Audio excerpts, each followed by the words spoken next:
ओम शांति। आज हम जानेंगे कि आत्मा का स्वरूप कैसा है तथा शरीर में आत्मा का निवास स्थान कहाँ है। तो आइए अभी हम जानते हैं आत्मा के स्वरूप के बारे में। आत्मा एक अति सूक्ष्म दिव्य ज्योति बिंदु स्वरूप है। इसलिए व्यक्ति जब शरीर छोड़ता है तो दीपक जलाते हैं, अर्थात शरीर में स्थित चैतन्य ज्योति के यादगार स्वरूप ज्योति जगाते हैं। तभी तो लोग कहते हैं वह चैतन्य ज्योति चली गई।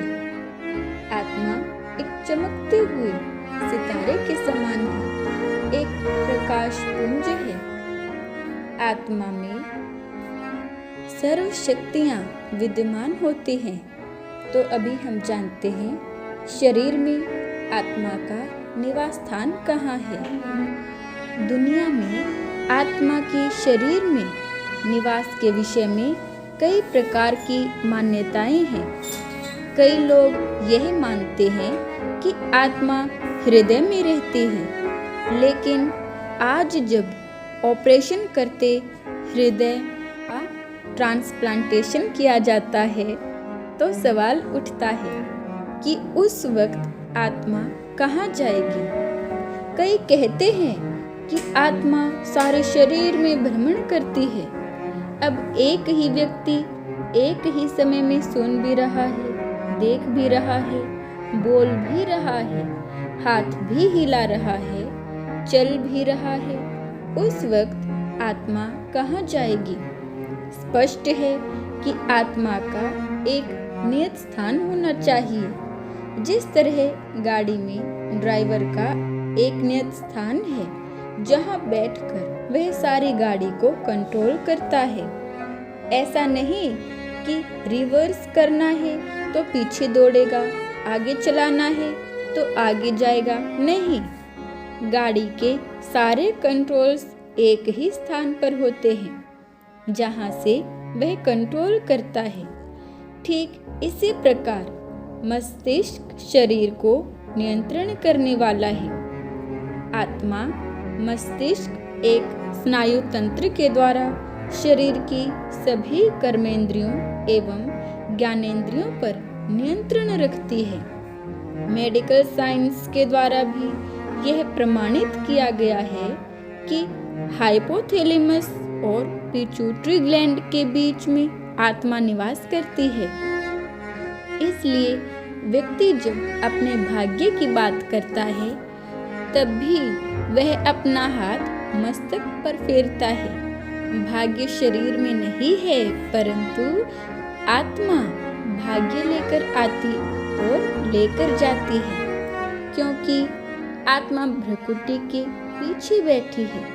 अतः लोग कपाल में भाग्य को दर्शाते हैं। भारत में तिलक भी भ्रकुटी के मध्य में लगाते हैं। वैसे जब महिलाएं तिलक लगाती हैं तो वह सौभाग्यवती की निशानी है, परंतु मंदिर में जाते तो भाई और बहनें दोनों ही तिलक लगाते हैं। भारत में एक बहुत सुंदर प्रथा है कि जब किसी धर्म स्थल पर जाते हैं तो चमड़े की चीज को बाहर उतार कर फिर अंदर जाकर तिलक लगवाते हैं और हाथ जोड़कर नमन करते हैं। यह प्रथा चलती आई है, लेकिन यह क्यों किया जाता है, यह बात सामान्य व्यक्ति नहीं जानते।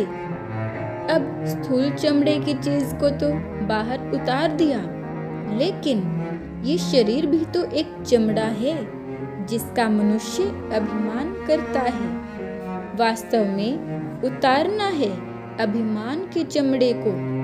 जिस चमड़े का अभिमान कर मनुष्य कहता है कि मैं फलाना, इस देह के अभिमान को बाहर उतारना होता है।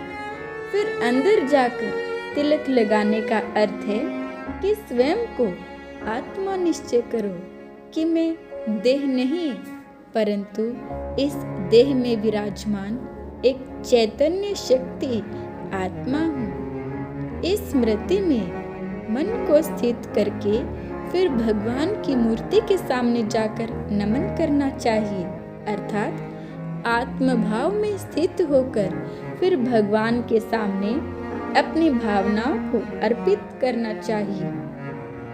जब इस शुद्ध भाव से भावनाएं अर्पित की जाती हैं तो भगवान भी उसे स्वीकार करते हैं। अक्सर मंदिर में चंदन का तिलक लगाया जाता है। अब सवाल है कि चंदन का ही तिलक क्यों लगाया जाता है और वह एक छोटा सा बिंदु लगाते हैं? इसका कारण यह है कि आत्मा का स्वरूप अति सूक्ष्म बिंदु है। चंदन का रंग सुनहरा होता है। यह याद दिलाता है कि आत्मा का अनादि स्वरूप शुद्ध और पवित्र है। चंदन लगाने से शीतलता महसूस होती है, अर्थात आत्मा का स्वधर्म शांति है। चंदन की खुशबू चारों ओर फैलती है, अर्थात आत्मा जब अपने सतोगुणी स्वरूप में स्थित होती है तब वह अपने गुणों की खुशबू सारे संसार में फैलाती है। इसलिए चंदन का तिलक लगाया जाता है। तो अभी समझा ना कि आत्मा का स्वरूप अति सूक्ष्म ज्योति बिंदु स्वरूप है और आत्मा भ्रुकुटी के मध्य निवास करती है और इस शरीर को कंट्रोल करती है। ओम शांति।